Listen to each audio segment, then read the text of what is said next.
Olson on. Please vote now.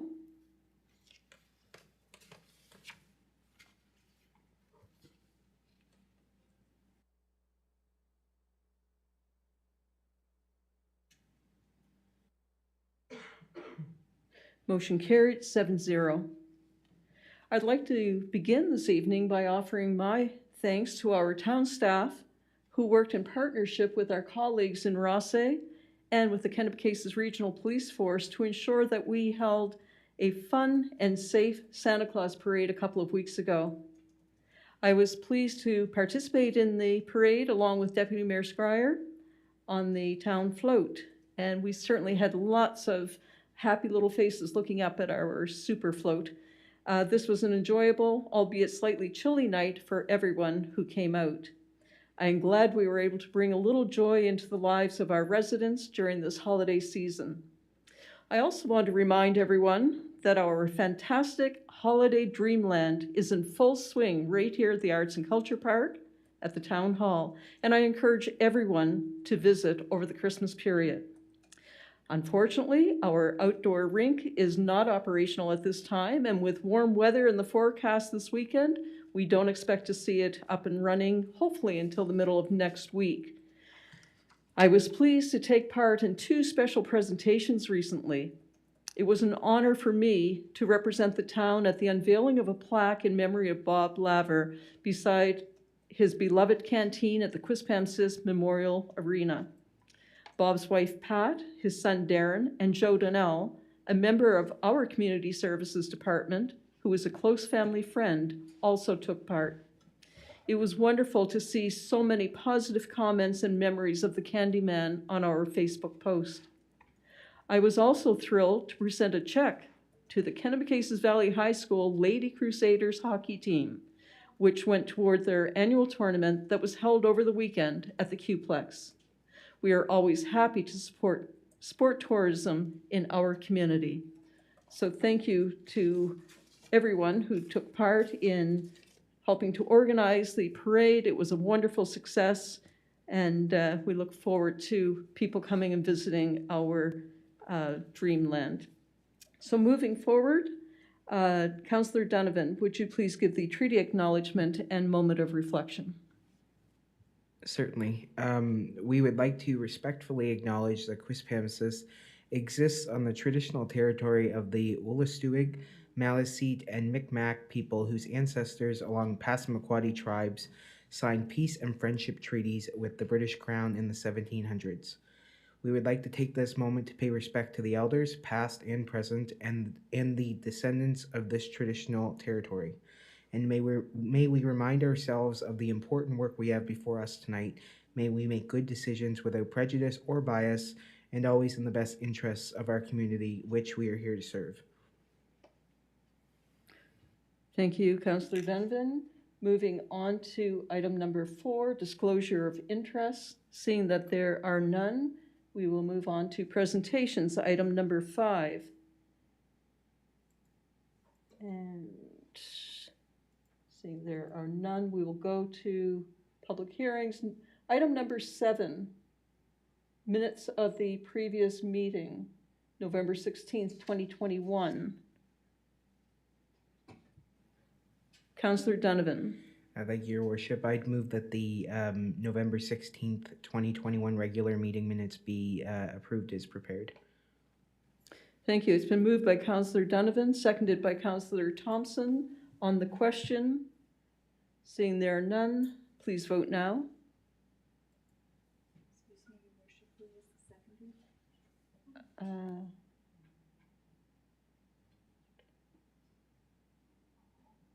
Sorry, I went a little too quickly.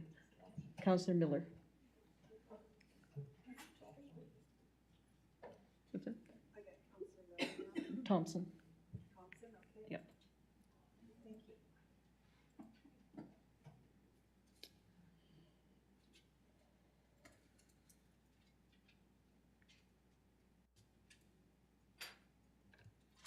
Motion carried 7-0. Thank you. Moving on to item number 8, unfinished business. This would be an update from the Director of Community Services, covered here, from the Director of Works and Engineering.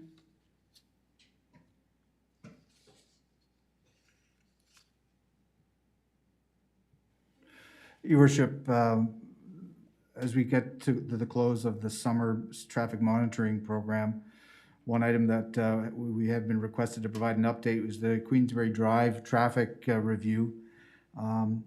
The past few summers, town staff has installed temporary traffic calming measures along Queensbury Drive in two areas, an upper and a lower section, to monitor and manage alternative measures to see if would be an impact through the introduction of temporary traffic measures on the speeds in the local subdivision.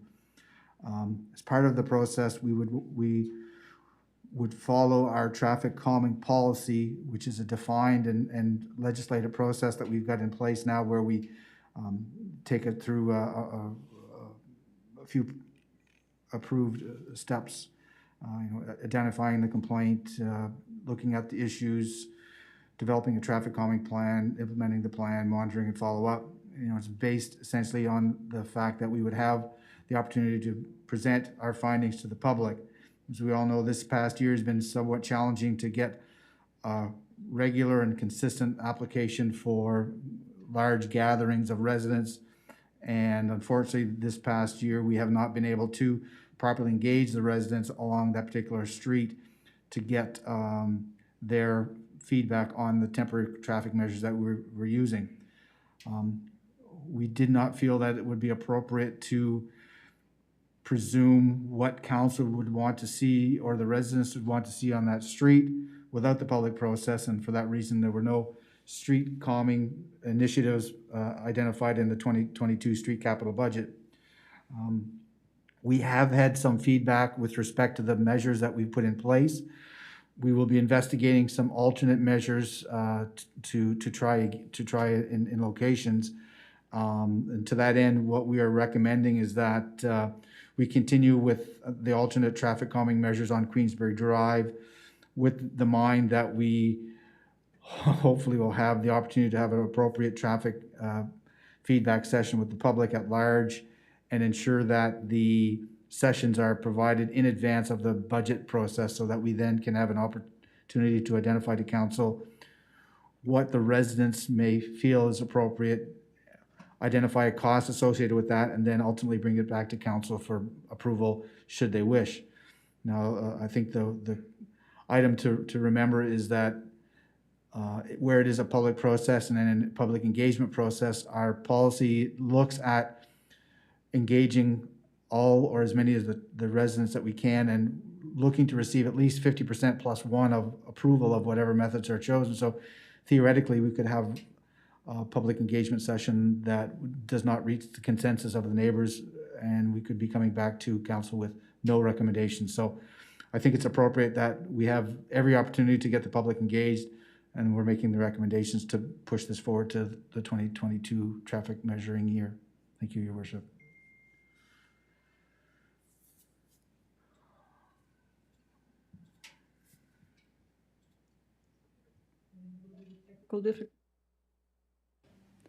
Thank you, Director of Engineering and Works.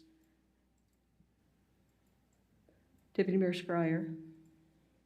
Yes, Your Worship. Before we go to a motion, I just have a question for Mr. Loge, and it's regarding why this particular Queensbury would be sort of on its own, isolated to the traffic study that we're doing for the town as a whole.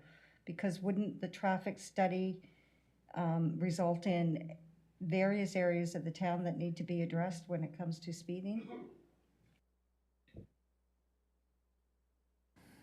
Your Worship, Deputy Mayor Squire is correct in that the Master Transportation Plan, we will be looking at a street hierarchy that identifies collector roads, connections into subdivisions, and a recommendation for speed limits to be posted, things of that nature. So those we anticipate will be taken into account before we come to council with recommendations, and will also be taken into account when we provide the residents with the feedback. So it would not be, they would be done in parallel, so to speak, so that one is not done without taking into account the other. The thing that we have as staff presented to council on a regular basis is that Queensbury Drive is, in our opinion, a collector road, a local collector for the subdivision. But ultimately, council will respond to the residents if they feel that as a collector road, it warrants or doesn't warrant traffic calming. And that's why we want to make sure that the recommendations are appropriately presented to the public so that they know what they are actually dealing with. And then council is well aware of what's coming into place, because it will impact our budget allocation. So you're correct, Deputy Mayor, is that is a part of the resolution that we'll be looking at, is what recommendations are coming out of our master transportation plan. Thank you, Director.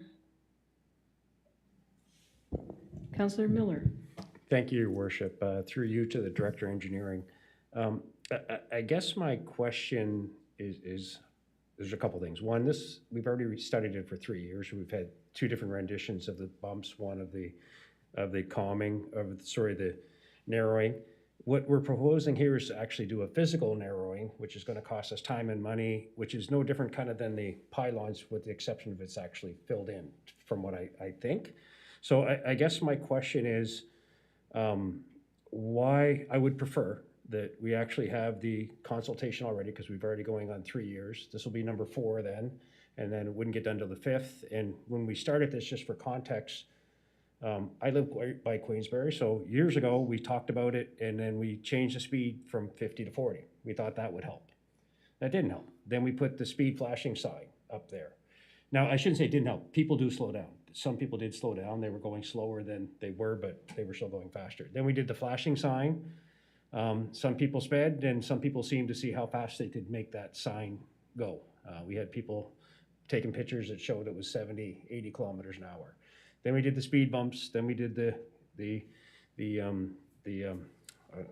calming, and then back to the speed bumps. So I guess and I know we don't have a budget for it right now. I get that, but I also know we have a reserve, and we're probably going to have a bit of a surplus coming this year. My preference would be that because the consultation was supposed to happen last fall, and obviously with COVID, we could not. We were hoping this fall, and we're still kind of going through COVID, but we've kind of talked about a different measure that we could try. And my fear is the next year, maybe somebody will say, do stop signs at all the stops. I would like to at least have the public consultation this winter, February, March, find out what the people on that street want. Maybe we'd be surprised, but show them the alternatives that we have here. Because I think to the Director of Engineering stated, like, when you have a public process versus email, people can see what it looks like conceptually. And then if we do have 50 plus 1 at that time, then we hopefully get this done in the summer. And if it means we got to find an extra $50,000, $60,000 or whatever the number is, because my fear is, not fear, my comment is, we're going to have our staff go through there. We're going to do asphalt and paving that's going to cost us money anyway, so we're going to take it up again for what I read here on that area. So because that's what it says. We're going to put it in June and take it up in November. But I guess that aside is, I'm still unsure why we're not having it this February, March, and let them see what's going on and get this done this summer. Because it's been, with all those things that I've talked about, Queensbury's been a discussion for 6-8 years. So I just want to close the chapter. Director of Engineering Works, did you have a response to that, please? And my apologies for the confusion. We're not going to be looking at any permanent measures. No asphalt's going to be going down this summer. We're going to still be looking at temporary measures. So we're not going to be expending anything that's outside of the ordinary budget that we would have for traffic calming. So we're not putting something down to tear it up. The images there in the report are essentially to show what a diversion would like in the future. So that's not what we're putting down. And to be frank, the options that we've chosen, we have a mix of people that you could go to both sections, where one year we've done the diversions on one side and the humps on the other, and then the next year you went to the diversions on the low side and the humps on the high side, and you have as many people hate both of them. And so this summer what we're proposing to do is looking at a mid-block type of a scenario where we have You've probably seen the school zone paddles that you have right on the center line of the roadway. Things of that nature. So we're trying to find something that everybody can agree to, because what we're seeing is that some of the folks, and they're generally the residents of the area, are purposely sabotaging the results of the tests to go towards what they feel is more appropriate. We've got 3 years worth of data with both the humps and with all the humps, and we've got 2 years of additional data with the diversions. And what we're finding in all of the scenarios is exactly what you said through your worship to Councillor Miller. When it's posted at 50 kilometers an hour, they're going a certain speed. We reposted it at 40. Now everybody's driven a little slower, but what they feel is safe. But with all of the traffic measures, they are not slowing down to 40. The slowest speed limit that we're getting with humps, diversions, is 43 kilometers an hour. To the high is as much as 56 kilometers an hour on average. So it doesn't matter what we're finding is it doesn't matter which mechanism we're using, the people are going to drive what they perceive the speed that they feel is safe. So that's the importance of getting the public process in here and saying, okay, what do you think is going to work? Or are you going to follow it? And we have another item that we want to try with these mid-block, mid-street paddles to see if that will help. So we want to give as much information. We really want to be able to bring back to council and to the residents our best effort. It's got nothing to do with oh, we don't want to talk to the people, because we've already gone through this in Southwood, and we had a very good exercise in going through Southwood. So we're respecting the provincial legislation or the requirements with regards to COVID. If it opens up in February and they say, hey, you can have as many people as you want, the whole process, by all means, we'll initiate some discussions with the residents at that time as well. But I think to Council or Deputy Mayor Squire's point about the street hierarchy in our master transportation plan, I think we've got all of the items lining up in the perfect scenario that takes us through the development of the master transportation plan, public consultation in February, March, if that conditions permit, and an appropriate review in the summertime of the alternates that we have. Give it one last crack. We're not gonna adjust any of the timelines. Still has to come back before council for approval. We think it's going to give us the best result for the particular area, and as well set us a template for future other areas in the municipality, Your Worship. Thank you, Mr. Loge. Councillor Luck. Thank you, Your Worship. I'm pleased to see that we are putting, quite a lot of stock in the public consultation. I think it's really important, and I do appreciate that COVID has delayed us in doing that. And I know it is what it is. Unfortunately, we can't have a proper public consultation with COVID just because of the numbers that we're expecting. The one thing I'm asking, because as Councillor Miller pointed out, this has been going on for a very long time and it's a very contentious issue, is can we build into the motion some form of communication so that the neighbors, I'll pay for the stamps if that's what it needs, I'll walk them, if you do the letter, I'll walk them to the houses, but people won't, contrary to what we were told before, there really isn't a community rep that actually wants to be identified as a community rep, so I don't think the information is getting out to the masses that, as we think. So I do think that that's the one thing that's missing in our plan, is we need to communicate this with the residents, because again, as Councillor Miller pointed out, it's been going on a very long time and the residents are very frustrated. So at least if they're aware of, we hear you, we understand this is an issue, this is our plan moving forward, I think at least it would help them feel like they're being heard and that, there is going to be a resolution, just they have to be patient because we can't do it right now because of COVID. So if I can ask that be included in a motion where, we put it on our website, but perhaps even mailing every resident on Queensberry Drive to let them know, and then it kind of hopefully will spread like wildfire in terms of, the neighboring homes, but just so that they feel like we know that you're there, we know it's an issue, we know you've been dealing with it for a long time, and we are doing something about it. It's just taking us some time because of COVID. Thank you. Thank you, Councillor Luck. Mr. Loge. Your Worship, that we could definitely do that. The purpose of this motion, or the information for council this evening, is to let you know that there is a defined plan, a plan of action, and I have no issues at all working with my staff to create an update page for our website that we can email the link to the residents directly, and then they can look for it themselves. But I respectfully request that we have the opportunity to do this appropriately and not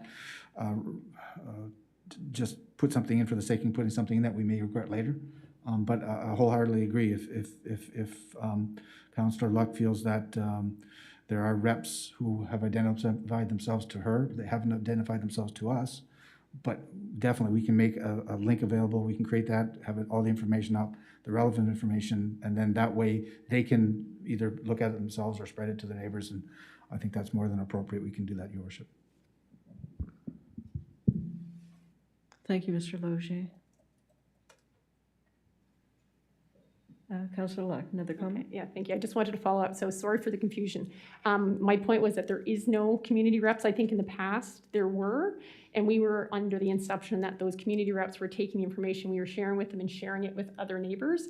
But earlier this summer, I was very adamantly informed that that is not the case. So we really don't have anyone kind of spearheading this on the street. It's just everyone's feeling somewhat frustrated. So again, I just think that whatever communication plan we have needs to go out. You know, we can't rely on the residents to relay it. I think that as a town, we need to make sure that every resident that's affected by this, or at least on Queensberry, gets some form of communication so that they are aware of what's happening. Thank you. Thank you, Councillor Luck. Deputy Mayor Schreier. Yes, Your Worship, I'm ready to put a motion forward. The town of Quispamsis install alternative temporary traffic calming devices along Queensberry Drive and monitor their effectiveness, and further provide council with a public consultation schedule in mid-2022. That would permit staff to have the appropriate budget recommendations for consideration for the 2023 street capital program, and update the website on the plan going forward. And send a link of the update to each of the Queensberry Drive residents. Thank you. Motion's been moved by Deputy Mayor Schreier, seconded by Councillor Donovan. On the question, seeing there are none, please vote now.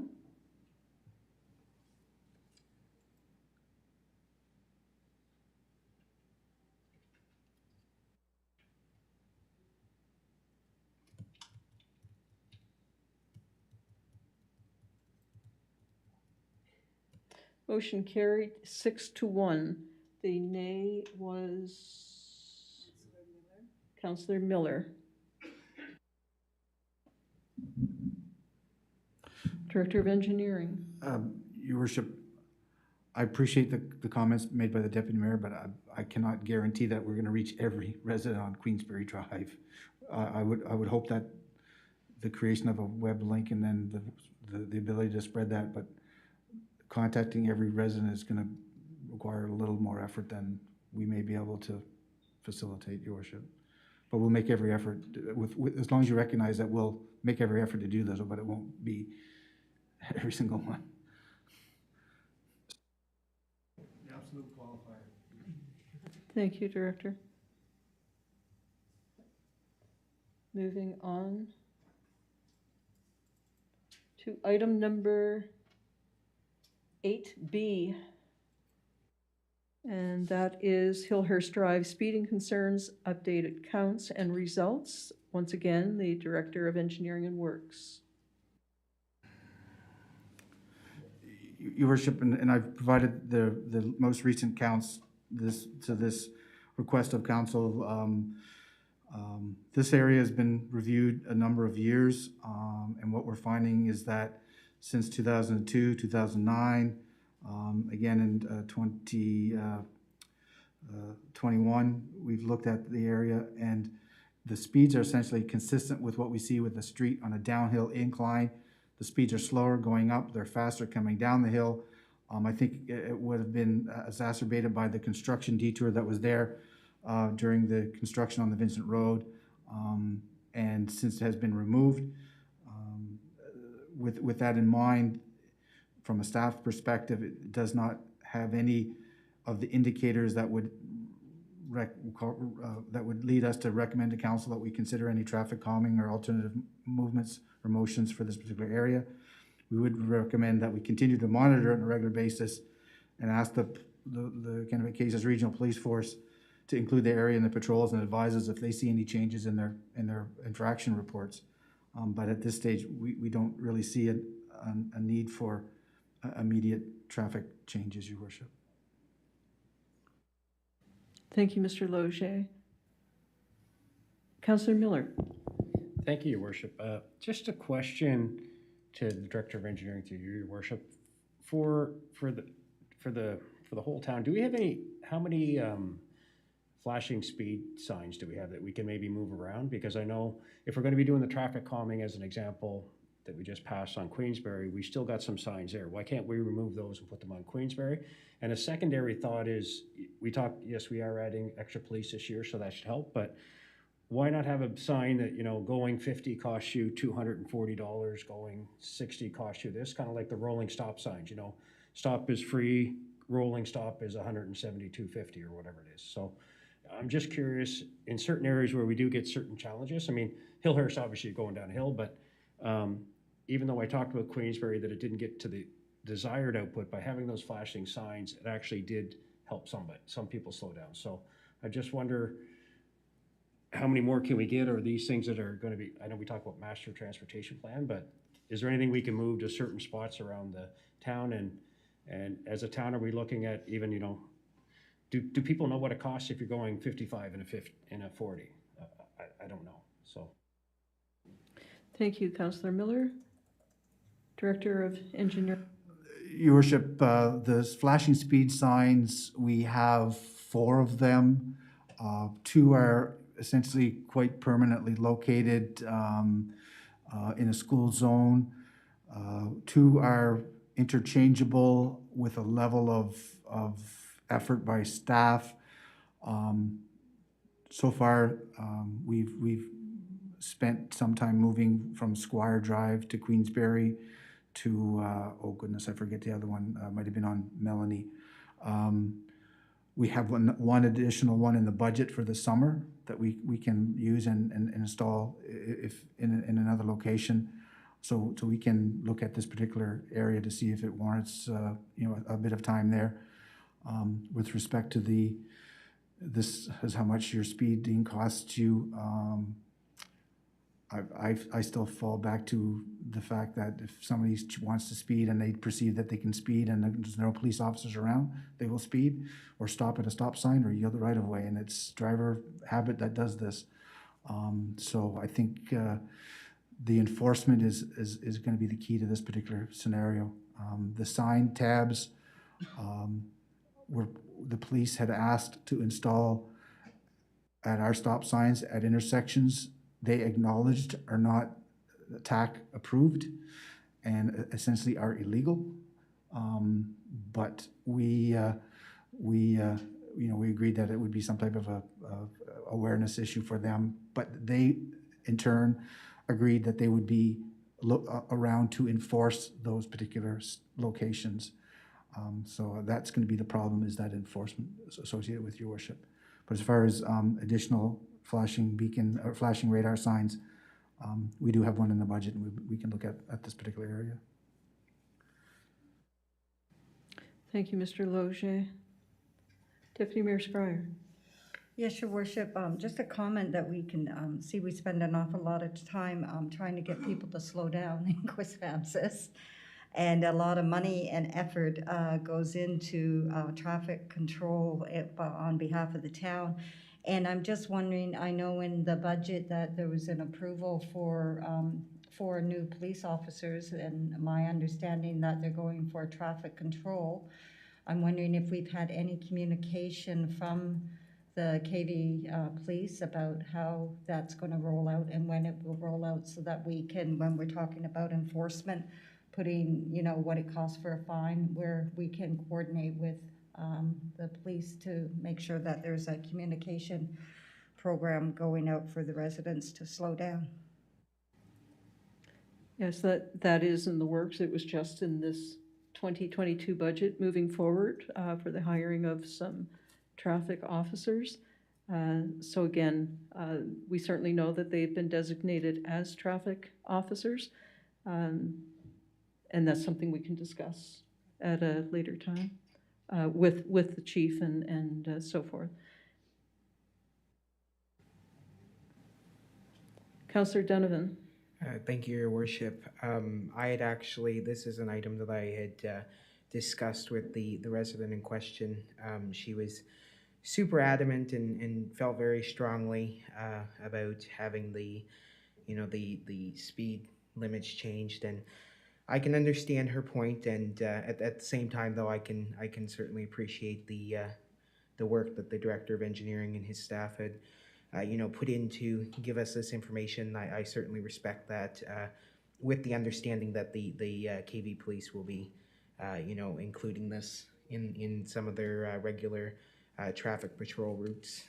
But other than that, I'm ready to make a motion if you'd like. You And can that make a motion, we can still have on the question. Yes, go ahead. Okay, the motion would be that council direct the town's engineering department to continue with the regular review practice for Hillhurst Drive to monitor volumes and speeds, and requests the Kennebecasis Regional Police Force also include the area in regular traffic patrols and notify the town should there be an increase in offenses. Thank you, Councillor Donovan. It's been moved by Councillor Donovan, seconded by, I know Councillor Luck, you had your question, was it, are you seconding this? Seconded by Councillor Thompson. And Councillor Luck. Thank you, Your Worship. I just have a question through you to the Director of Engineering and Works. This particular resident seemed quite adamant that there was a plan to decrease it from 50 to 40. That was her understanding at some point. You had mentioned that the master transportation plan is going to look at a hierarchy of streets. I was under the impression, so maybe I need to drive faster, that most of the residential streets were 40, so maybe they're 50. What would dictate a residential street, like in terms of how it's labeled? And will our master transportation plan identify perhaps which residential street should be slower? And would Hillhurst potentially be one of those streets in the future?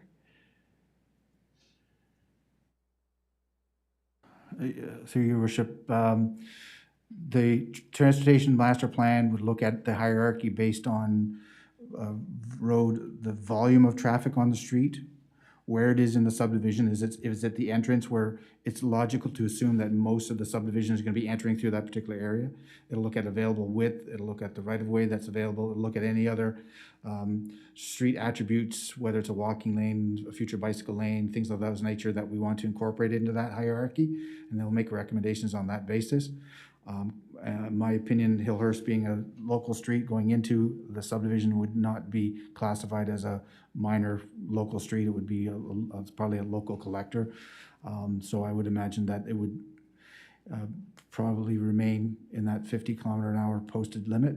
One of the main reasons is you look at the grade of the street in the wintertime or this time of year, you're not going to get up that hill if you're going 20 or 30 kilometers an hour and you all of a sudden you start fishtailing.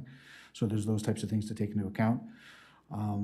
But with all due respect to the master transportation plan, it hasn't been done yet. There may be different scenarios that change that philosophy. So we'll always keep an open mind. The underlying factor that we've discovered in our discussions with the police department is that they will enforce a speed limit to the last posted speed that they see. So if they go into a subdivision on Queensbury Drive and they see a posted 40 and they drive through that subdivision and they don't see any other speeds, they will enforce a 40-kilometer-an-hour posted speed limit. If they see a 50-kilometer-an-hour speed limit on the Pettingill Road and they turn into Queensbury and they don't see any other signs, they're going to enforce the 50 of the last sign they saw. So that is going to impact how we also prepare our hierarchy, in that we can have the optimal number of signage and then take the group of streets into the best account. So they use that as just to make it easier for their enforcement officers to, rather than having to go, okay, what is this street, what is that street? They look at the last sign they see, that's what they're going to enforce, which is nice sometimes, and sometimes it isn't, depends where you live. Thank you, Mr. Logier. We have a motion on the table. It was moved by Councillor Donovan, seconded by Councillor Thompson. On the question, please vote now.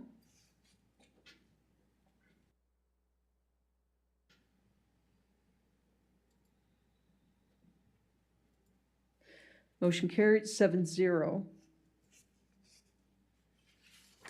Item 8C, New Brunswick Local Governance Reform, Working Together for Vibrant and Sustainable Communities, white paper draft, and a letter to Minister Alain.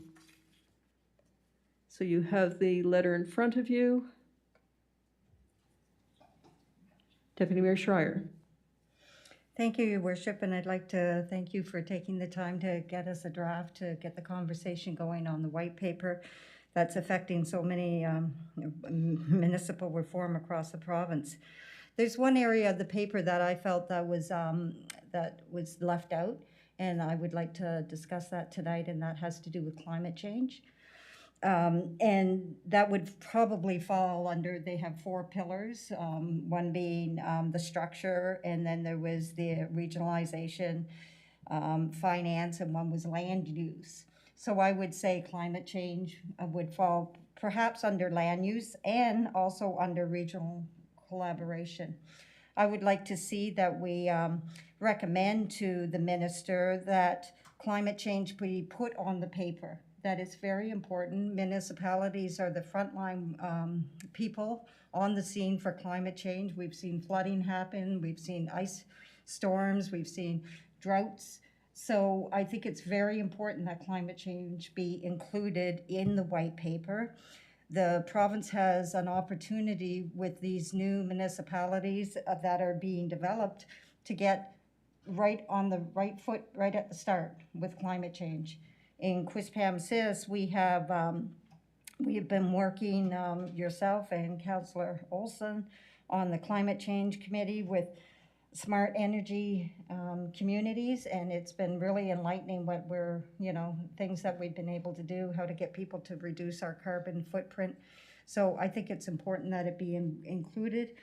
I think sometimes we're always looking at things what was in the paper and not what was left out of the paper.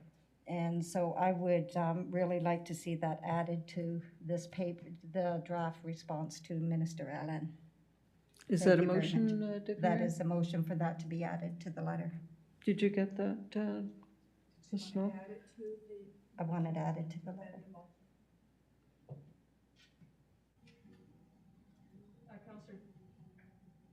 Councillor Thompson, please. Oh, I was going to move that council authorize sending the draft letter to Minister Elaine in response to the white paper report and copying MLAs Premier Blaine Higgs and the Honorable Gary Crosman. Now So you've moved that, and would you like to add to that and second it, that it also include a portion on climate change? I will add that to my motion. Thank you.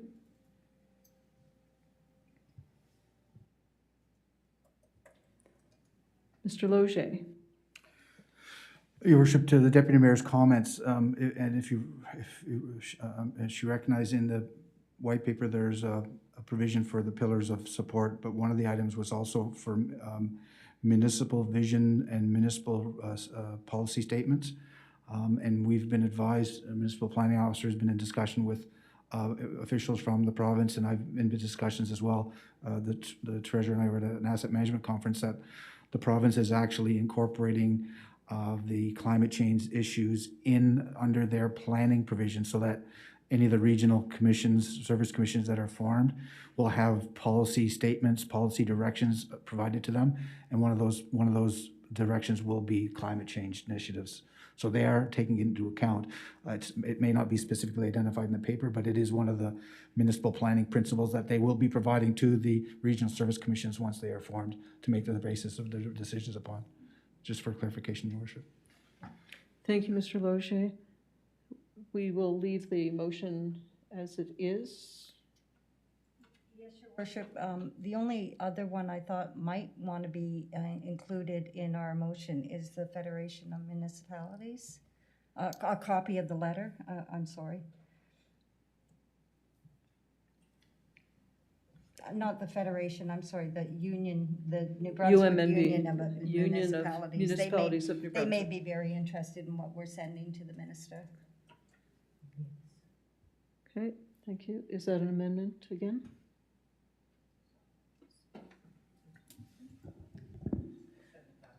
Councillor Miller. Thank you, Your Worship. I think the letter's a great start, but I think also we need some more answers. This white paper's given more questions. It gave some basic answers, but there's a lot of questions still. They talk about regional governance. Well, we need to know what that means. Like, what's that? How is that going to change what we do? They talk in here about recreational cost sharing, and it's going to be based on, is this going to be mandated to us that if a municipality starts to build something that we have to pay for it now? Like, they talk about fines. They talk about a possible cost sharing of fines. For those that don't know it, all the police fines go right straight to the province. So they're talking about sharing it, but we don't know yet. We used to get it. We don't get any. They mentioned in here that we could change what a corporation or a corporate tax is. Instead of being 1.5, it could be 1.4 to 1.7. But all that money currently goes to the province. So I don't understand how we would have the authority to change that part, because we only get one time and all that extra goes straight to the province. It comes back in equalization grants. In the paper, it talks about community funding and equalization grants. It says possibly it said those that are financially stable will get none. So are we going to lose our base? We used to get 800,000, then it dropped down to, now we're getting 118, and Riverview was getting 2.3, and $1 million disappeared last year. Nobody knows where it went. So they talk a lot, and I think it's great. We're changing things, but there's still a lot of things that they need to come back to us in the next little while, which they did talk about. They're going to come back to some of it, but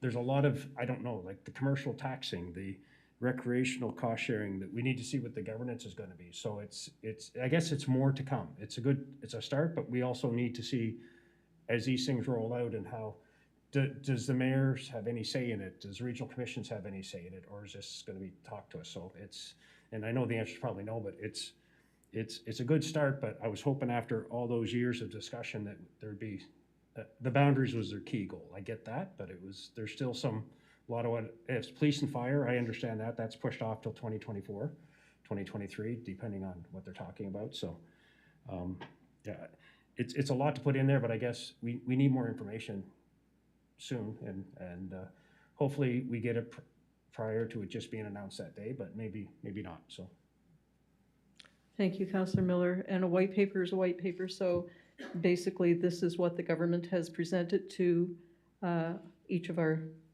respective towns and new entities and so forth. So we can certainly send a letter and let them know what our response is to the white paper. I don't know how much change we can actually affect at this point in time. And as far as what the Regional Services Commission's new responsibilities are, I have not been notified of those at this point in time.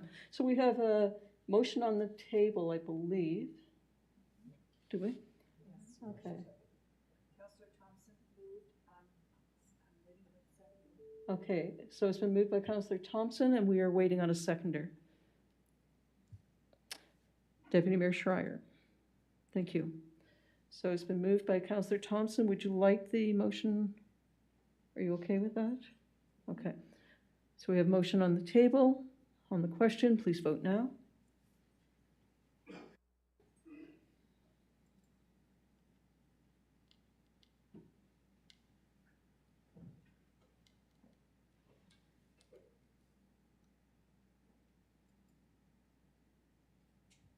Motion carried 7-0. Thank you.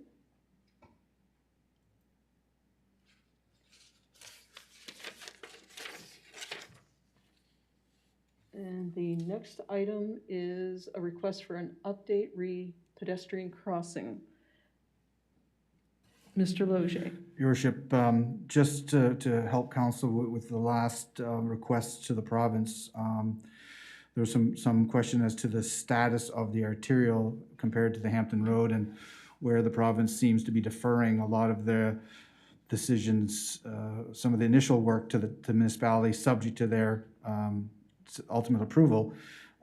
The arterial is a little horse of a different color in that they maintain both the control, the action items, and the decisions, so they control it where it is a controlled access highway.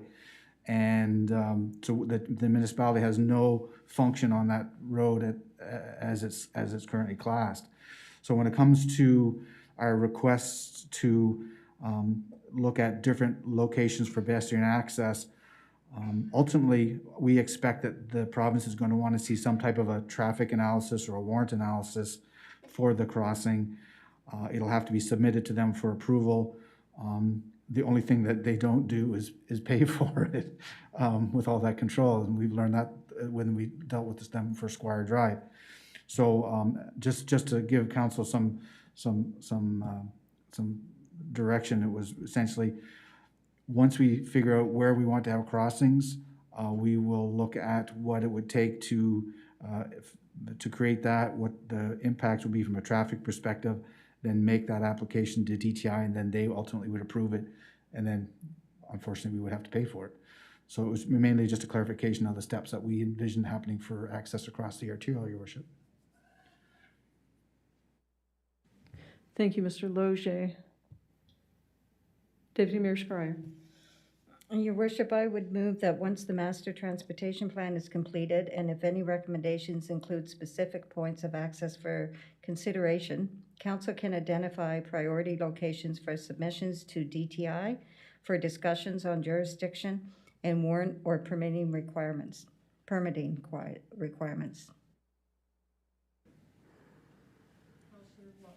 Thank you, Your Worship. Were you seconding that, or did Oh, you sorry. want the? I can second it. Okay, so moved by Deputy Mayor Schreier, seconded by Councillor Luck, and on the question. Thank you, Your Worship. Through you to the Director of Engineering and Works. So based on the report, you expect that it would be the same level of analysis, so we don't know. It just seems like every time we go back to the Department of Transportation, they give us the same letter saying, no, you can do whatever you want, but you have to pay for it. We're not going to. I guess my concern is that I brought this to council September the 7th because it was a safety issue. And this was before our budgeting, and now we're proposing that we push it off till the next fiscal year, which now would be potentially 2023. And even later on in our agenda, we have more building lots that we're approving on the other side of the arterial, or potentially approving. So, that side of the town is growing in leaps and bounds, and there's two very obvious areas. So I know we're putting a lot of clout into this master transportation plan that we're waiting for, but there's a set of lights that don't have a crossing area, and then at the traffic circle, there's even cutouts already for crosswalks, so they just aren't there.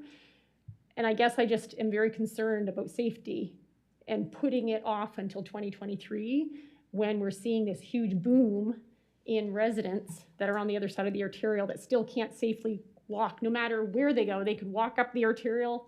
There's no place for them to cross unless they go all the way down to the ferry and cross where the cars, and hopefully, the cars are at a stop sign. So I would like to see us do something more than just put it off until 2023. Because when I brought it to council the first time, it was because of a safety concern where I'm seeing residents running across the arterial because there is no safe passage. And as that area gets more developed, it's going to become even more so. So again, those two areas that I identified are very obvious areas for crossing, walks, because again, the traffic circle literally looks like we kind of planned for it and then just stop because they're already cut out of the curbs. And then again, at the traffic lights where, again, the high school's there, they're, planning developments on the other corner. So again, kids are going to be running across to Irving, but there's just no safe way of crossing that arterial as it stands now. Thank you, Councillor Luck. Through Your Worship, the Squire Drive intersection with the roundabout has cuts and is approved for access so people can use it. So there's nothing stopping the residents from using that at this particular time. So we don't have to get approval from anybody because it's already been pre-approved for Squire Drive for the roundabouts. That's why the cuts were put in place there. They saw them, that they're going to be there. For us, it's a case of painting the lines and additional signage, but that's approved. So that's a non-issue as far as the town is concerned. What I'm looking at is this master transportation plan or alternate locations for additional pedestrian crossings. Specific to the Hampton Road traffic lights, we were only given approval, the conditions of approval for those sets of lights were that they could not be pedestrian controlled. The DTI does not want pedestrian control of the controlled access highways. So that is an area that was specifically prohibited us from putting that in place. So ultimately, as I said, this is their jurisdiction. Staff is not putting off anything to pushing it to another year. We have a process that we have to follow. It's somebody else's land. We can't just go across and trespass across somebody else's land. So we have a process to go through, and ultimately we're respecting that process. The last thing we want to do is aggravate the Department of Transportation, then we get no cooperation with them whatsoever. So we're trying to do this as best we can. But as far as the current locations, we can accommodate it in this coming year with regards to the Squire Drive roundabout. We have been told that we cannot do that at the arterial, at the traffic lights at the Hampton Road. We're making recommendations that we look at our master transportation plan, because that is the network of trails and connections that we were going to have, to make sure that we were putting it in the right place at the right time, at the right location. So that's why we're recommending it follow the master transportation plan. That's why we have a plan in place at that time. So we will accommodate where we can, but we also have to respect the process, Your Worship. Thank you, Mr. Loge. Councillor Luck, you've already spoken on that topic. I'm going to Councillor Donovan at this time. Councillor Donovan. Thank you. So this is just a question for the Director of Engineering through you, Your Worship. So the Squire Drive roundabout, if I heard you correctly, you said that there are ways to cross there. So if there are ways to cross there, this is going to sound kind of dumb, but is there not any current signage? Like maybe we could put some signs up that say, you know, crossing, or, you know, it doesn't even have to have any flashing lights or any whistles or bells or anything, but I just think maybe people are kind of unaware that you can, you know, hop across there. And if I didn't see a sign there, maybe I wouldn't see it either. So maybe that's something we can look at that's a low cost and super simple, affordable way to do it. Thank you, Councillor Donovan. Your Worship, the installation of the roundabout, what it was is the DTI approved us in a phase. They wanted the traffic to be able to get used to the movement first. And then they said, once we're comfortable with the traffic movements, we can institute the traffic, the crosswalks, the signs, the whole bit. So basically, we operate under the conditions they tell us to operate. And it initially was, you pay for it, or most of it will help you pay for it. We want to see what you have. Give us the plan, we'll approve it, we'll give you the sequencing for approvals. Yes, you can put, the cutouts are there. Now, let the traffic get used to it. Okay, you're comfortable, you're sure that it'll be safe, let the people cross. And that's what we're gonna do. We're also looking at the demand. You know, as Councillor Luck mentioned, the growth is happening. So what is that growth gonna mean? Is it gonna mean it's gonna be twofold next year or twofold in 5 years' time? That's part of the process that we're looking at our transportation plan as well, taking into account the growth patterns that we have there. So it's there, the traffic is established. We put the signage and the lane markings in, the crosswalk markings in this summer that we want to do to help the people move there. And we respect the processes that we've been advised to follow. Thank you, Mr. Loge. Councillor Luck, did you have another question, or is your light flashing for? Okay. Thank you, Your Worship. I just wanted to ask a clarifying question to the Director of Engineering and Works. Sorry, I'm picking on you tonight. So I guess based on the motion is that we're going to kind of hold off, but it sounds like we have the capacity this summer to at least paint the crosswalk, so there's at least one area on the arterial that people could cross at the roundabout?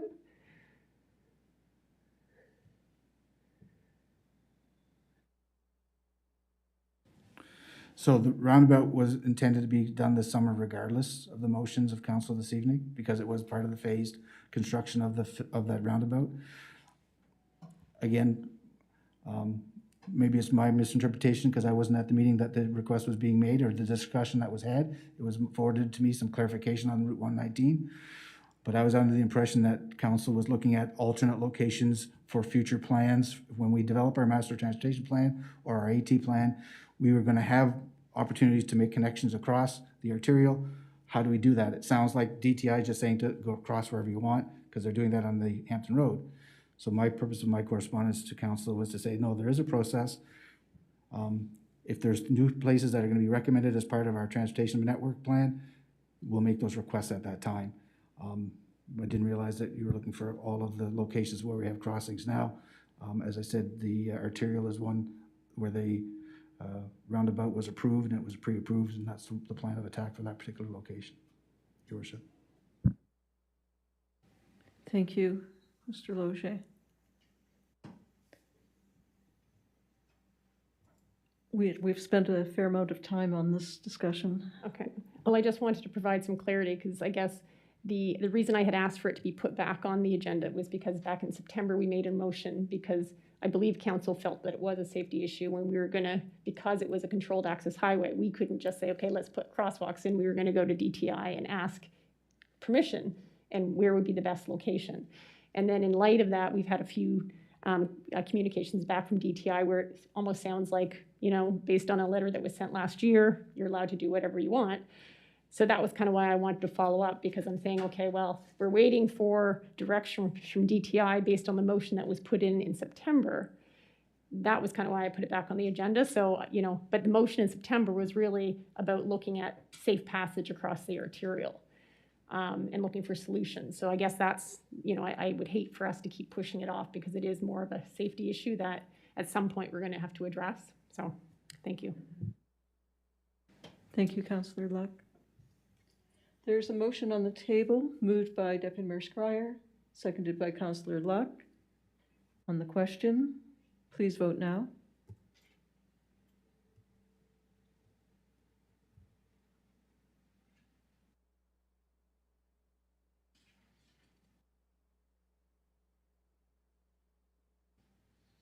Motion carried 7-0. Thank you. Next item is item 8E, response from DTI Minister Jill Green re Ms. Pat Downey, Palmer Brook Road / Hampton Road intersection, request for traffic lights and street light installment near Elliott Road intersection. Mr. Loge, would you like to address that? The response from DTI essentially is the same as we've discussed the last couple of items. They're just saying, listen, if it's a designated highway, we consider that you will have control over the decisions that you think you want to have. Ultimately, we will tell you what you can or cannot do. In this particular location, what they're telling us is that if the town thinks that we want to see traffic lights at the intersection of the Hampton Road and the Palmer Brook Road near the Elliott Road, that we have to send them a traffic warrant analysis. They will decide if it warrants it or not, and then decide if we have to pay for it, if that's the route we want to go. Did some investigations. A traffic warrant analysis is about $1,000 with an engineering consultant to do that. They would then have to submit it to the province for their decision whether they want to entertain it or not. If they approve it, then they would send it back to the municipality for us to design a traffic intersection, layout, controls, send it back to them for signals approval, then they would send it back to us for approval to construct. So there is still a little bit of work associated with this if council thinks it's something that they want to expend first the $1,000 for the consultant's fees on, and if at some stage they feel that it is something that they want to see included in their street capital program. But it's unlikely that DTI will contribute to the cost of signal lights at this location, Your Worship. Thank you once again, Mr. Loge. Deputy Mayor Schreier. Yes, Your Worship, I'll put a motion forward that Minister Green's response and Mrs. Downey's letter concerning traffic concerns near the Palmer Brook Road, Hampton Road, and Elliott Road intersections be referred to staff to determine what may be reasonable actions and to research cost of traffic warrant analysis and report back to council. Thank you, Deputy Mayor. It's been moved by Deputy Mayor Schreier, seconded by Councillor Thompson. On the question. Yes, Councillor Thompson. I guess I just have one question. Have we had anyone else? Do we have letters from anyone else with regard to the end of the Hampton Road and the Elliott Road? It keeps referring to Mrs. Ms. Downey, so I'm just wondering if there were other residents.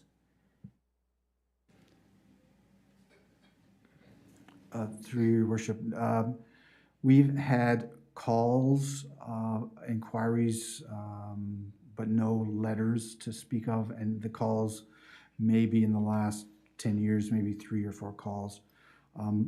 We could check with the police department to see if they've had any, because I know that the area, some people will try to shortcut the corner and turn the corner and pass on the inside when they're not supposed to.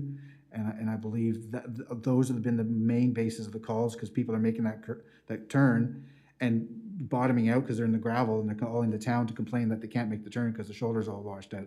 They're not necessarily complaining about the fact that it's not signalized, it's that the gravel is there.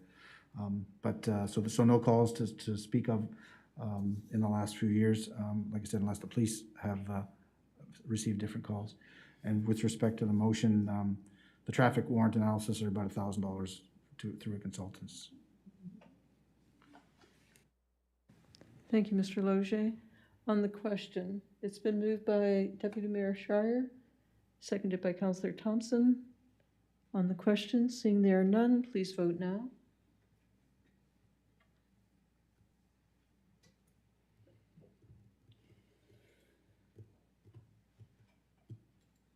Motion carried 7-0. On to correspondence. Mexi's Restaurant, 170 Hampton Road, application for approval of building murals including Day of the Dead, exterior building mural, Mexican celebration honoring deceased loved ones. Staff report from Jennifer Jarvis, planning technologist.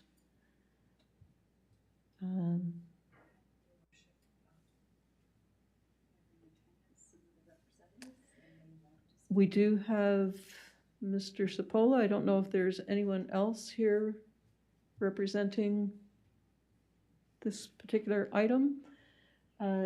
Is it appropriate now to have, if you would like to have a representative come up and speak, certainly you're welcome to.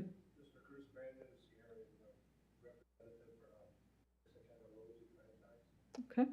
Thank you. Mr. Grannon, would you like to come forward? Please state your name and address clearly for the clerk. Thank you and welcome.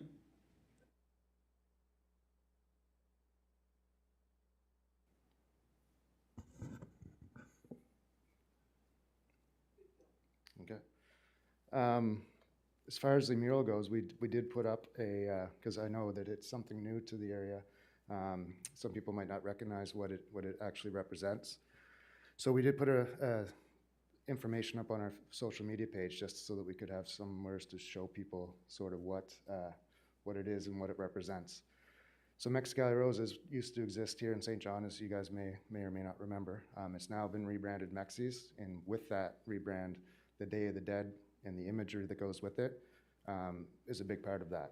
So there's any of the newer builds with Mexi's. One there's in Bedford, Nova Scotia. A number of them in Ottawa area and Ontario all have the same sort of branding on the storefront and on the inside of the restaurant. So like you said, it is a celebration of life. People from October 31st to November 3rd every year in Mexican culture, they celebrate the loved ones that have passed. So it's not meant to be a morbid or upsetting scenario. It's meant to be a celebration of loved ones that have moved on. So that imagery is sort of, it's a big part of the franchise, the new concept. Okay, thank you. I will open it up for some comments or questions.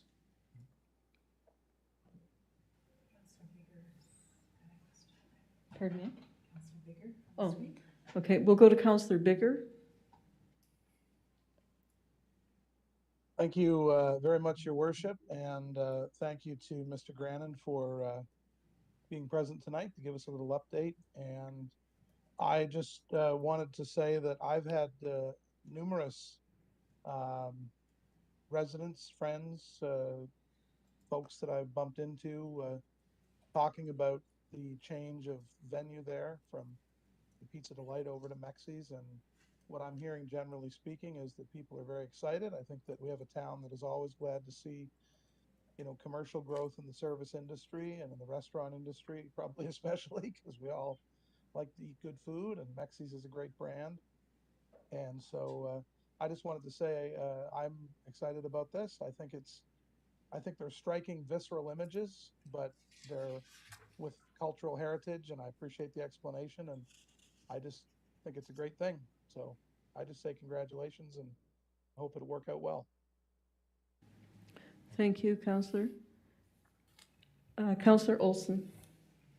Thank you, Worship. Thank you very much, Mr. Garnon, for your presentation. I think the addition to the town is very striking, and it's causing a lot of discussion on that. I think it's really, really nice. I'd just like to welcome you to Quispamsis. Thank you. And I'm prepared to make a motion that all murals shall be maintained in an acceptable condition. I guess I've lost my screen here somewhere. Oh, there it is, sorry. That council approve the mural application to permit 4 murals to be located at 170 Hampton Road, PID 002552232, with the following condition. All murals shall be maintained in an acceptable condition, and any fading, paint chipping, or other forms of wear and tear on any of the murals will be examined and repaired on an annual basis, and any other conditions that council considers appropriate, and I haven't heard any, and I'd wait any other input from council, but I think it's a great addition, so welcome. Thank you. Thank you, Councillor Olson.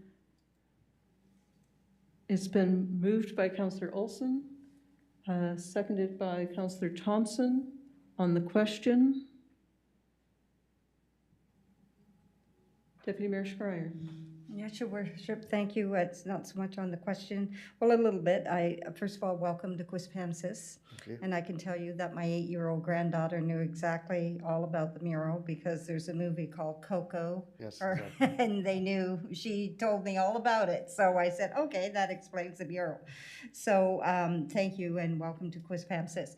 My question is for the Director of Engineering on the bylaw, on our sign bylaw. Where do murals fall in to the bylaws? Because I don't know if we actually have. Your Worship, and that's why this particular application is in front of you this evening. All murals in the town have to be approved by council directly, so there's not an automatic approval provision in our bylaw, so to speak. Our sign bylaw is under review for specific changes, and if during that review, if council feels that this is a operational aspect that they do not want to review on an ongoing basis, we can incorporate it into the bylaw. But right now, we're operating under the conditions of the bylaw, which require mural applications to come before council. In this particular scenario, being the first mural in the town, so to speak, that we had an application for. It was just a matter of working through the process to get it in front of you this evening. There are other murals, and I believe Mr. Spol's building had the William Pitt mural at one end down by Benjamin Morse, so that was, if I'm not mistaken, was also brought before council just as a recognition item. So this is just new, and if it's a process that council wishes to change, we can do that accordingly. Thank you. Going next, Councillor Luck. Thank you, Your Worship. I just wanted to thank Mr. Grannon for coming tonight. I'm absolutely thrilled to have a new commercial business joining our town, so welcome. And I personally think the mural is absolutely stunning, so I'm looking forward to seeing the other 3. So, welcome. Thank you, Councillor Luck. Councillor Donovan. Thank you, and thank you so much for your patience. I know you guys have been waiting for quite a while. I just wanted to say that I think the banners or murals that you had painted are amazing, and they're, a very colorful addition to our community. On the day it was painted, I actually drove by it 12 times because I just couldn't get enough of watching him paint that. But I'm in favor of this, and I'm wishing you guys nothing but the best moving forward. Thank you.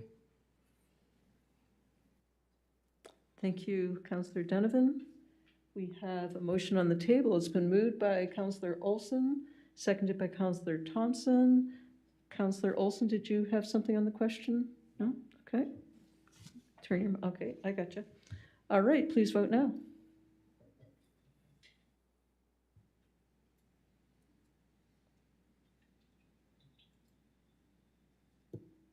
Motion carries 7-0. The big question is, when is it going to be opened? We're waiting for a few more pieces of equipment, so we're close. Very good. Thank you and welcome to Quispamsis. Thank you very much. Thank you.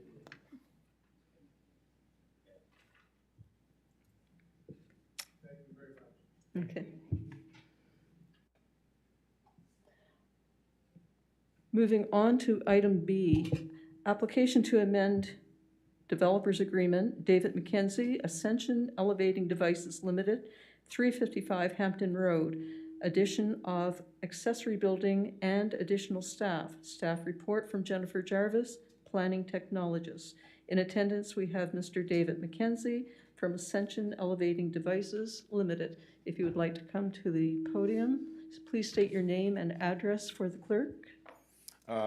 David McKenzie, 55 Randall Drive, Hampton.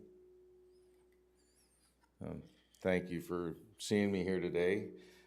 If it's okay, I'm just going to sort of try to get through this without taking too much of your time. The reason for the construction of the garage is that the face of how we do business in COVID times has really changed, because we used to just order equipment and it would all come in a big package on a truck and go right to the job site. Well, now this piece comes, and that piece is a month late, and then that piece comes, and at the same time, we ended up picking up $2.5 million worth of government work. So now we have 20 full-time employees, but they're not at that location.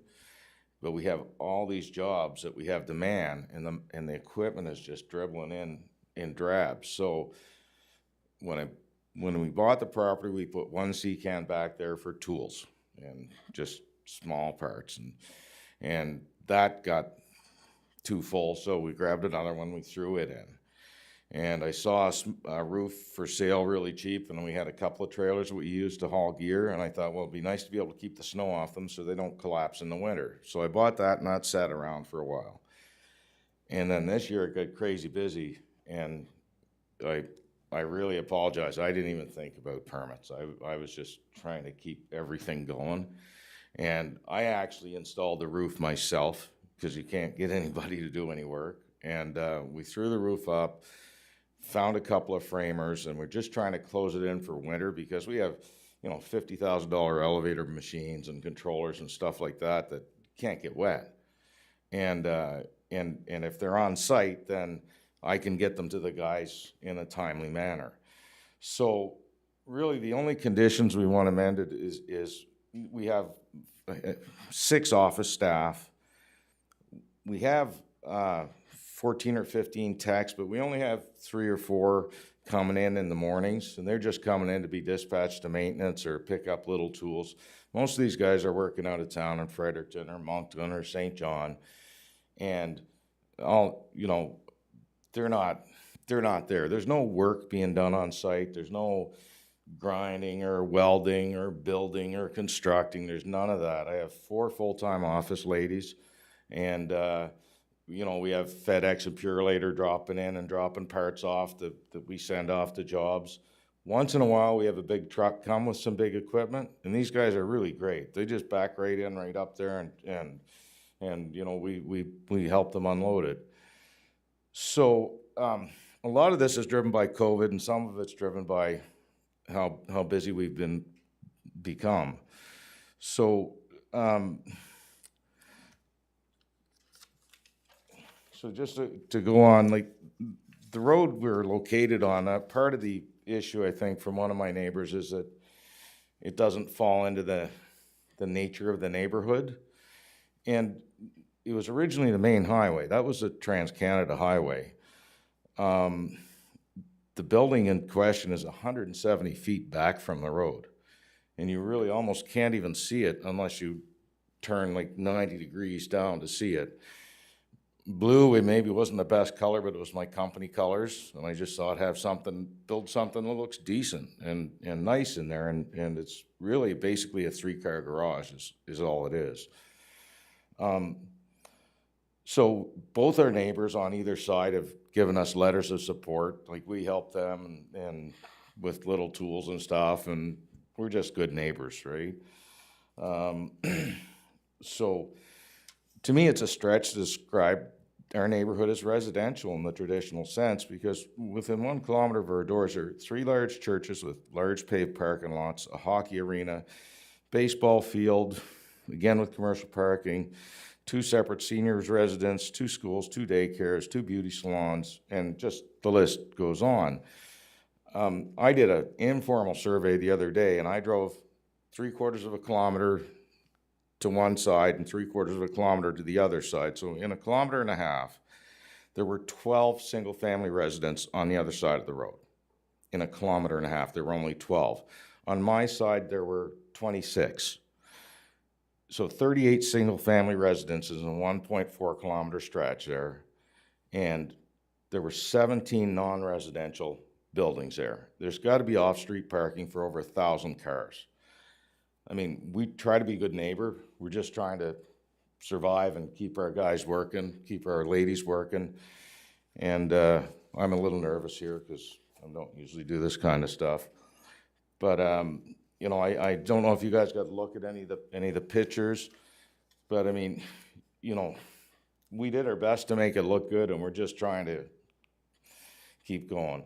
Now, all of that being said, I fully expect the company to be relocated within a year or so, just because of the growth that we're going through. And, you know, really all I want is just to be able to keep my guys working, keep the jobs going, and be good neighbors. And, you know, hopefully we can continue to do so. So if anybody has any questions, I'd be happy to answer them. Thank you, Mr. McKenzie. Deputy Mayor Schreier. Thank you, Mr. McKenzie, for your presentation. I did read all the documentation you had sent prior to your presentation, so thank you for providing that. My questions are really directed to our engineering department, and I'm wondering about the process. Is it normal for this to come to council? Wouldn't the normal process go for an application for an amendment, go to PAC, make their recommendations, and then come back to council? Your worship, all developers agreement negotiated through council have to come to council first. So this is the appropriate process for the amendment proposed to the developers agreement. The applicant did go to planning advisory initially when it was thought that it was a storage building being constructed over height, and PAC dealt with it, recognized the fact that this goes beyond the overheight issue. This actually should be an amendment to the zoning bylaw, the developers agreement that was negotiated under the zoning bylaw. So that's why it's before council this evening. So that's why the recommendations from staff are to go to the public hearing process so that you can go through that evaluation. Any developers agreement as a result of rezoning has to be amended through the public process. So it follows the same process. So this developers agreement, which initially incorporated the neighborhood commercial for the used sports shop and mixed use, was approved in an open session process where it had the public hearing and that process. So any amendments to that agreement have to follow generally that same process. Thank you for that. For some reason, I thought that the amendment to a developers agreement went to PAC. But this is, anyway, okay, I'll leave that question.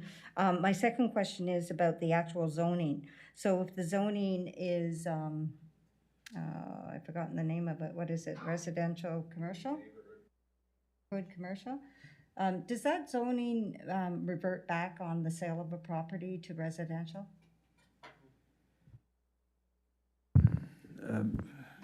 Unless it's specified in the agreements, normally, once a property is zoned a particular use, that use designation stays with the property after the fact.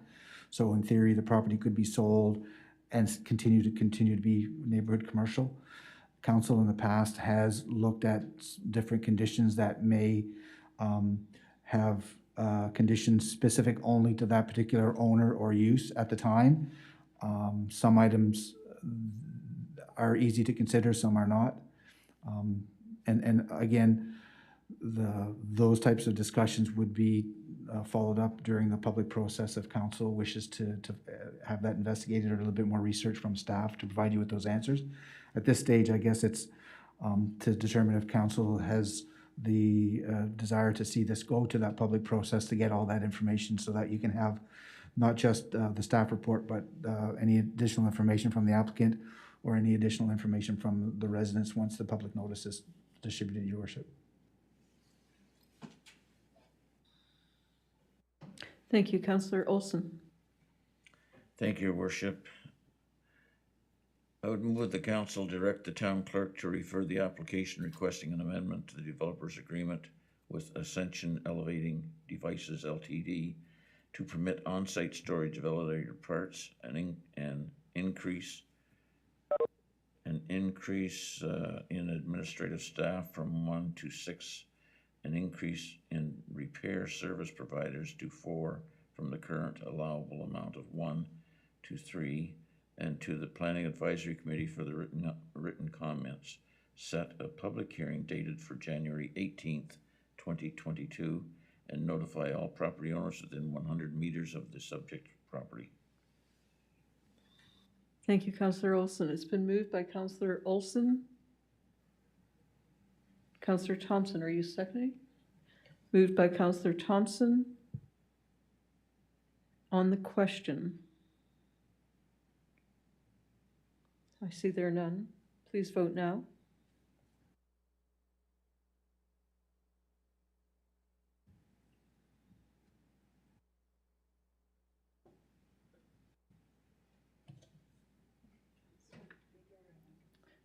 Councillor Bigger, are you in favor or against? I voted in favor. It just still says submitting vote here, but I Thank voted in you. favor. Just received. Motion carried 7-0. Thank you very much, Mr. McKenzie.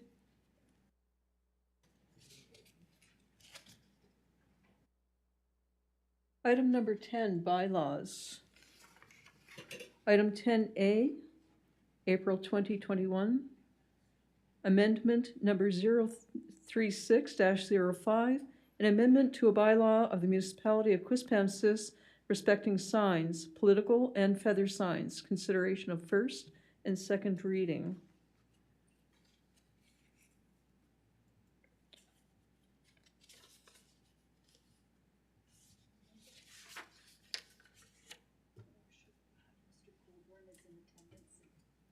Mr. Coburn, did you have anything you would like to contribute on that? Hello, good evening, welcome. Thank you, Your Worship, Deputy Mayor, councillors. So just, I guess, some background prior to moving it forward. So as indicated in Mrs. Jarvis's report, the item regarding the political signs is a motion of council in April. It was looking to get some clarification in terms of the placement of political signs. So the staff went through some research to aid in sort of guiding how we want to bring this forward in the sign bylaw. What our research looked at and found was what are the elements in terms of placement of signs. So you get into certain elements in terms of speed, where it's located, distraction, in terms of if you're distracted, how long does it take you to get back into focus, and the fact that you're actually approaching a lot of these cases where traffic control devices, so stop signs or traffic lights. What we found actually was the recommended distance was about anywhere from 15 to 25 meters. That initially went to PAC, and they had some feedback questioning, 15 meters. When you look at some of the existing signs that you have that we've approved, they're actually sort of in violation. So we stepped back and we did some further research, and what we found is there's a provision in the bylaw that's basically said that there should be no sign within 7.5 meters of a traffic control device. So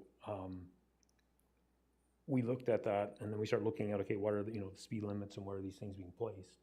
And we felt that it would be reasonable to bring it forward using the provision that's in the bylaw, sign bylaw right now at 7.5 meters.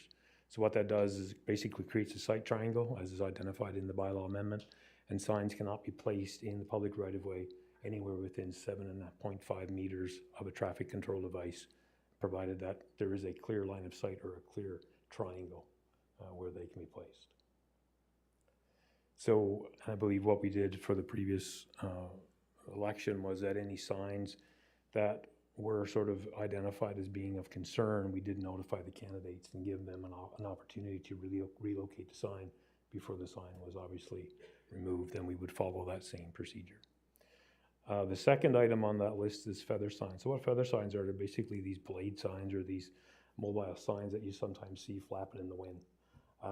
That was a recommendation, exactly. That was a recommendation of PAC. PAC was getting requests for these signs, and they were actually covered under our sign bylaw. So from a staff perspective, realizing that they should be addressed, they were being referred to PAC. And when they went to PAC, PAC didn't really have any guidance to follow. So they were looking at a case-by-case basis. So they put a motion forward that staff actually look at amending the sign bylaw to incorporate them. And the recommendations that's before PAC, or before council tonight in the sign bylaw amendment considers those. So they set a limit on the number of signs that you can have, as well as the number of signs per lineal meter or frontage of property. That was again based on previous decisions of PAC. So PAC made decisions and gave conditions that seemed to be reasonable to the business owners, so that we use that as the starting point to bring this forward to council for amendment to the bylaw. Where we get into one of the comments that came back from PAC was they felt that I think we had 30 meters. It becomes a bit of a challenge when you have things like the malls where you have multiple tenants. So to be fair and allowing possibly multiple tenants to have an opportunity to put these, use these blade signs, we reduced the number per lineal meter of frontage and just capped it at 8 as well. Okay. So, and the idea behind putting the idea of a permit process and giving a time frame when they can be displayed is these sometimes have a tendency to become ragged and not being maintained, and they do become a bit of a safety concern because they are adjacent to some cases, most cases, roadways.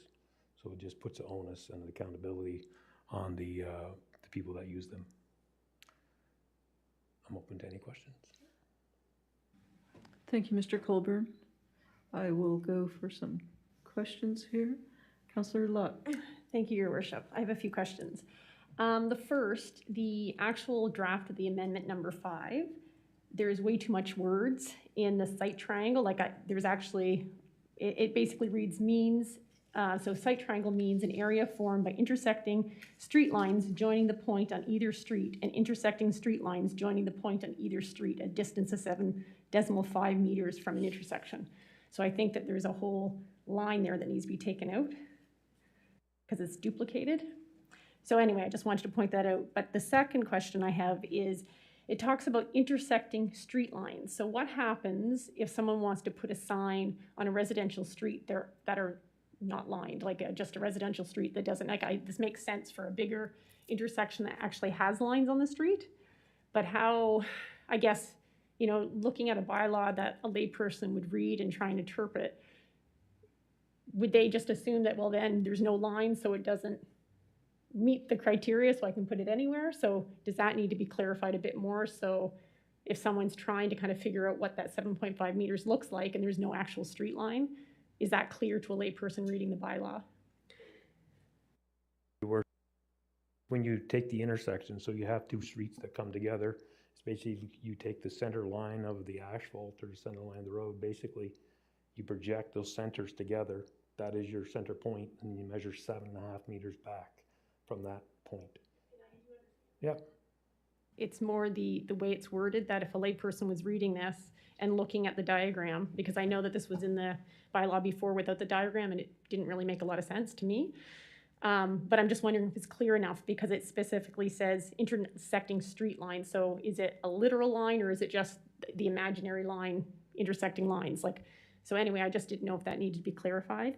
And then the other question I have is, because I was one of the people that infracted this bylaw and went around and moved all my signs, whereas other people didn't, and their signs stayed up the entire election. And I'm just wondering what the plan is for bylaw enforcement in the future, if we're going to, put the effort into, changing and amending the bylaw. Are we going to make sure that we're actually, enforcing the bylaw? Because I noticed there was a lot of signs, and maybe I was more conscious of it because I actually took the time that went, and went around and moved every one of my signs, and then saw a bunch of signs pop up where I took mine down, and they stayed there the whole time. So I'm just wondering about enforcement. Thank you. So through your worship, when bylaws are enacted, bylaw enforcement, depending on obviously the bylaw, what authority is given to the particular staff within the bylaw, they obviously would address that in terms of the provisions of the bylaw. And as I previously mentioned, with the past election, what we did was we actually contacted the candidates to let them know there is a concern, gave them a reasonable time to move them, rather than take them out in the interest of fairness. And then if they fail to do so, then obviously we would remove them. So it's my understanding we would probably take that same approach in terms of enforcing the bylaw. Thank you, Mr. Colburn. Mr. Loge. Your worship, with respect to the enforcement component, one of the provisions when staff looks at it is to Councillor Luck's point, if we do this bylaw, can we actually enforce it? And in this particular case, it was staff's opinion that it can be incorporated into our enforcement process. So that we have specific wording. It is something that we can enforce. It is town's staff's intention to enact, when it's enacted, to enforce the bylaw, your worship. So that was one of the provisions of discussion when we did this. One other item that, if I may, I think it has to be an amendment that wasn't incorporated here, is that the other provision was that there was it was no signs within 1 meter of a town sign, like a traffic control sign. To Councillor Luck's point about an intersection, the same question arose is, if I'm on a straight stretch and I'm leaning my sign up against a stop sign and it's not an intersection or a street sign, the question that was discussed at staff level is, all we want is a clear zone around a sign. I think that was one of the provisions that was discussed that we would be looking to incorporate into an additional amendment. But those are the two items with regards to political signs that were brought to our attention, your worship. Thank you, Mr. Loge. Councillor Thompson. Thank you, Your Worship. I just wanted to point out that, from what I understand, political signs are political signs. Doesn't matter whether it's municipal, federal, provincial. So they all fall under that same bylaw. That was just a question that I wanted to have affirmed. Thank you. Through your worship, of MA, the reason I referred to the municipal election is just point of reference. So, but yes, it would be all political signs. Deputy Mayor Scryer. Yes, your worship, through you to Mr. Colburn. I'm not sure I understand. If I'm coming down a street and I see a stop sign, does that mean 7 meters from that stop sign? So the way it's presented is based on sight lines. So the key item is being able to see and it's what's happening at the intersection. So the way that we've done this in other bylaws is we create sight triangles, right? So it's where the actual street intersects. So rather than basing it on a stop sign measuring 7.5 meters back from a stop sign, right? It's actually measuring from the actual intersections of the streets. That's the approach we've taken with other bylaws in terms of making sure you have visible, that the intersection is clear.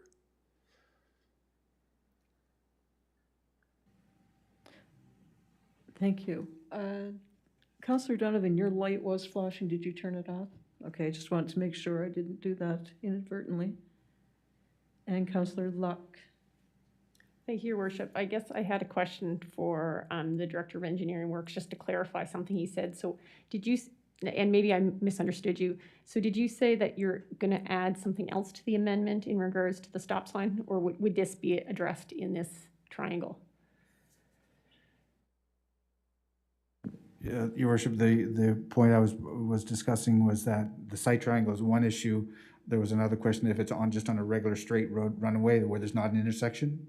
If there's a town sign, what do we do against, people leaning signs up against town signs? It was, we would look at probably introducing a meter clearance around the sign so that at least there's some distance between the sign and a town signpost. The site distance is a different, there's two different components. So it was an item that I was going to discuss with our municipal planning officer for the final incorporation into the document, if that's something that, after our discussions is appropriate or not. I was just saying, those are the two items that were brought to the town to address, and we addressed one with the site triangle. The other one was, what do you do with signs leaning on town property? And that was the other one that we had to look at. Thank you, Mr. Loge. Councillor Thompson. Yes, Your Worship.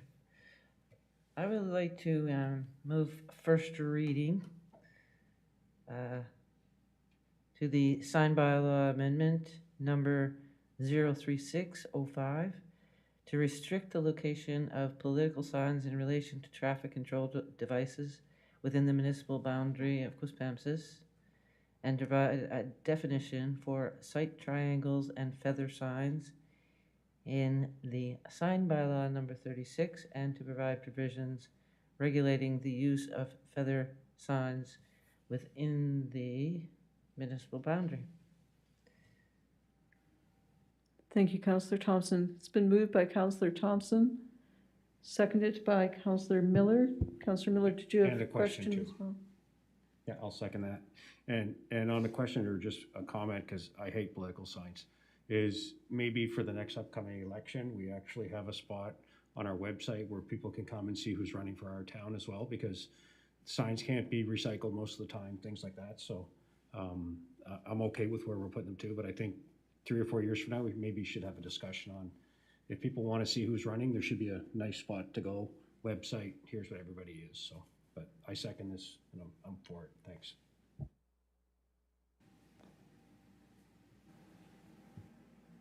Mr. Kennedy. Thank you, Your Worship. Through you to Councillor Miller's point, that's tricky for the municipal governments to get involved in that sort of thing. So that's why anybody asked, we directed them towards the GMB website that had if you're talking about a municipal election, it's all there. That's something that would be tricky for the town to try and administer that, since we don't know, the candidates don't come here. We steer everybody to the returning office. So probably don't want to get involved in that. Thank you. Thank you. It's been moved by Councillor Thompson, seconded by Councillor Miller. On the question, please vote now.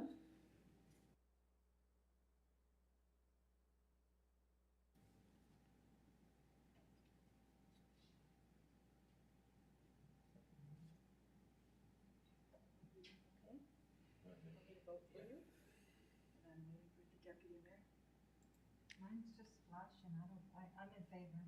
I don't know what's going on. Yeah, they're all flashing.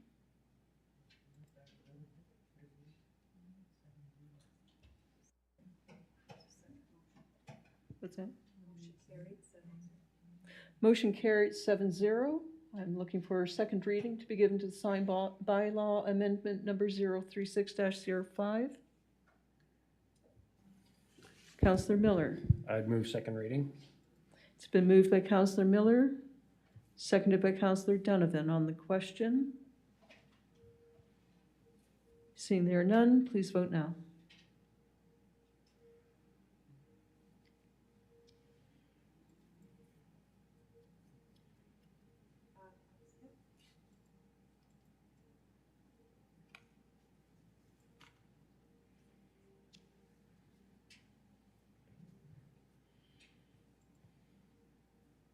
Motion carried 7-0. Item 10B, proposed amendment number 05-21. Thank you, Mr. Colburn. A bylaw of the municipality of Quispamsis regarding sewerage utility consideration of third and final reading. However, Based on the discussion we had earlier this evening, I think that it would be appropriate to delay this until further meetings with staff regarding the issue at hand. Could we have a motion to delay? To postpone. Ms. Brandon? Oh, Just one. no? Councillor Donovan? Thank you. I'd move that council accept the recommendation to postpone until we receive further information concerning the sewerage utility bylaw from the town treasurer. Thank you. It's been moved by Councillor Donovan, seconded by Councillor Thompson. On the question? No question? Please vote now.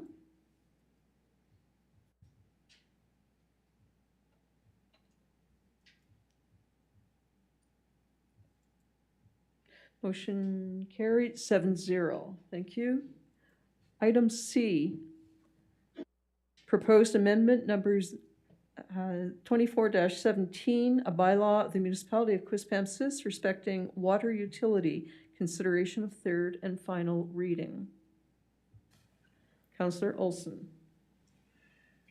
Whereas a notice has been published on the Town of Quispamsis website pursuant to Section 15.3 and 15.4 of the Local Governance Act, the proposed bylaw amendment number 02417, Water Utility Bylaw, that received first and second reading at the November 2nd, 2021 regular meeting, is hereby summarized as followed.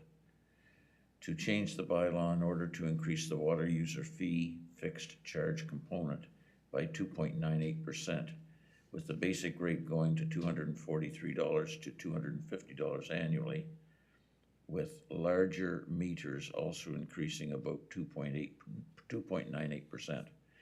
The water user fee consumption charge component up to 96 centimeters per quarter to increase by 3% from 0.9902 to 1.0199 per cubic meter. Large meters have higher consumption thresholds. The second level usage charge to increase from 1.5681 to 1.6151 per centimeter. Per cubic meter, is that? I'm not sure. Yes. Okay, cubic meter, sorry. That's which equals 3%. And scroll a little bit further. Just move your page up. Oh, sorry. Now therefore be it resolved that third and final reading be given to proposed water utility bylaw number 024-17, effective January 1, 2022. Thank you. It's been moved by Councillor Olson, seconded by Councillor Miller. On the question, please vote now.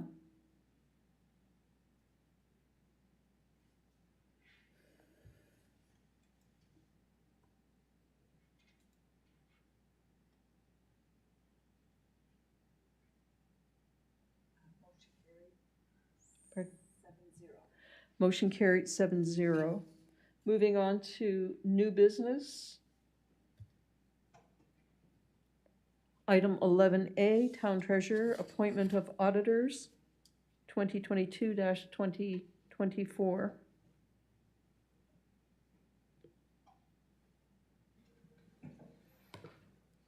Through your worship. So again, just recommending that we do appoint Teed Saunders Doyle as our auditors. Again, as my staff report mentions, they do the audits for all of our consolidated entities, as our financial statements are consolidated on a proportionate share basis for fire and police and shared with the town of Rothesay. So all 5 entities use the same auditor. And that's what I would recommend. Thank you, Ms. Brandon. Councillor Donovan. Thank you, Your Worship. I'd move that council accept the town treasurer's recommendation that Teed Saunders Doyle be appointed as auditors for the town of Quispamsis for the fiscal years 2022 through 2024 at the same rate as the 2021 audit, with no increase in fees beyond inflation CPI for 2022 to 2024. Thank you. It's been moved by Councillor Donovan, seconded by Deputy Mayor Schreier. On the question, please vote now. Oh, did you have a question? Councillor Luck.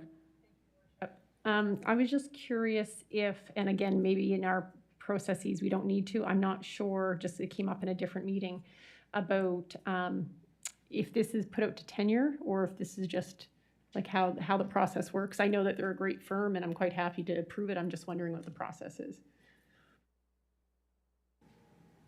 So there is an exception within the purchasing for accountant fees, so we don't have to go out to tender.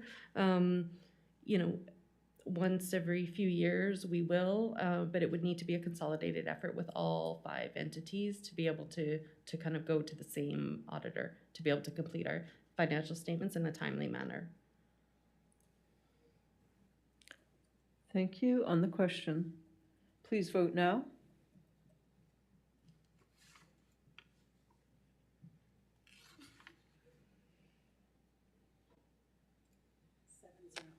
Motion carried 7-0. Item 11B, Queensberry Heights Subdivision, Lot 2021-2, Council Assent.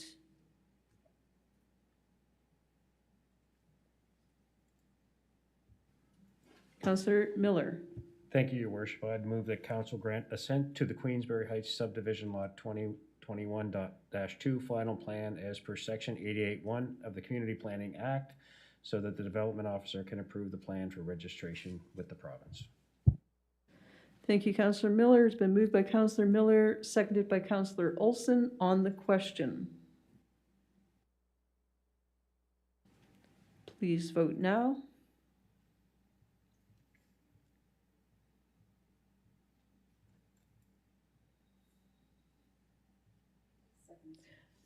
Motion carried 7-0. Item 11C, Woods of Foresters Cove Subdivision, Phase 2, Council Assent.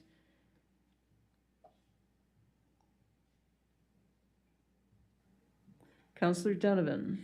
Thank you. I'd move that council grant assent to the Woods of Foresters Cove Phase 2 subdivision plan, subject to the execution of a standard development agreement, so the town clerk and development officer can stamp and sign the plan for registration with the province. It's been moved by Councillor Donovan, seconded by Councillor Olson. On the question, please vote now.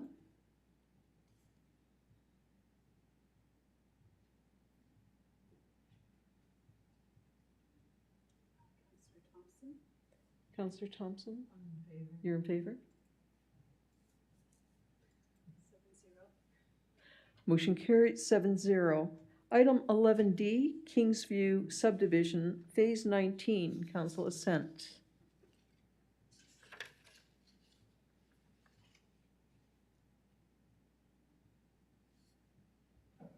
Councillor Miller.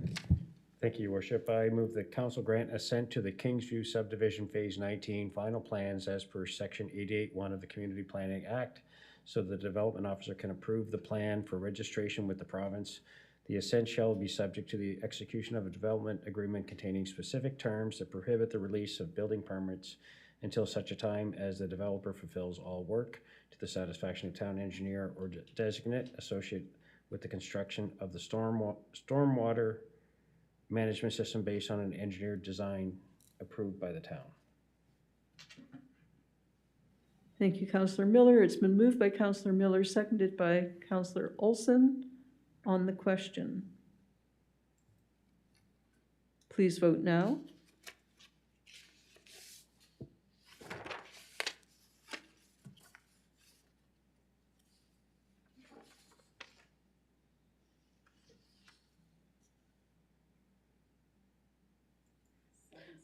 Motion carried 7-0.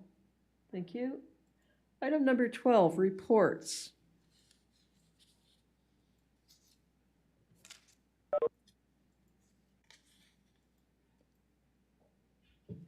Councillor Donovan. Thank you, Your Worship. I'd move that all reports be received and filed. It's been moved by Councillor Donovan, seconded by Councillor Olson. On the question, please vote now.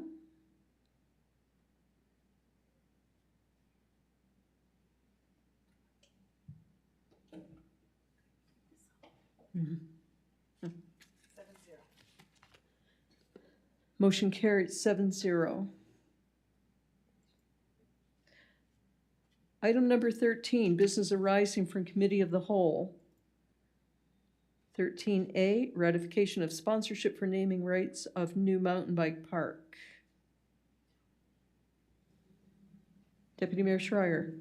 Yes, Your Worship, I move that council ratify its decision made at the November 2nd, 2021 Committee of the Whole meeting to enter into a 10-year sponsorship and advertising agreement with Millennium Cycle and Sport Bike Shop for the new mountain bike trail off Leeswood Drive. Thank you. It's been moved by Deputy Mayor Schreier, seconded by Councillor Olson. On the question, Councillor Donovan, did you have a question on this? Please vote now.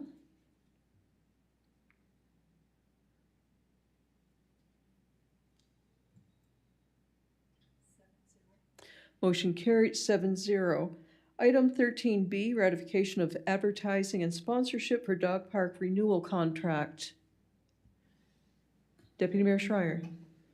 Yes, Your Worship, I would move that council ratify its decision made at the December 7th, 2020 Committee of the Whole meeting to approve the renewal sponsorship and advertising agreement with Homestar for the Homestar Dog Park under the terms and conditions as outlined in the 12-year renewal agreement.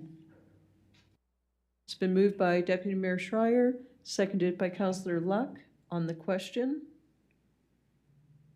please vote now.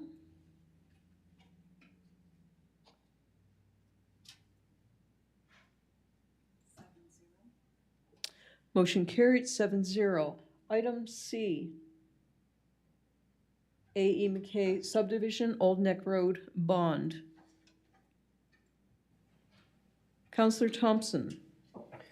Yes, Your Worship. I move that the town make claim on the bond amount of $75,885 posted in accordance with the developer's agreement with the developer A.E. McKay Builders Limited for uncompleted work in the A.E. McKay Builders Limited subdivision located on the Old Neck Road.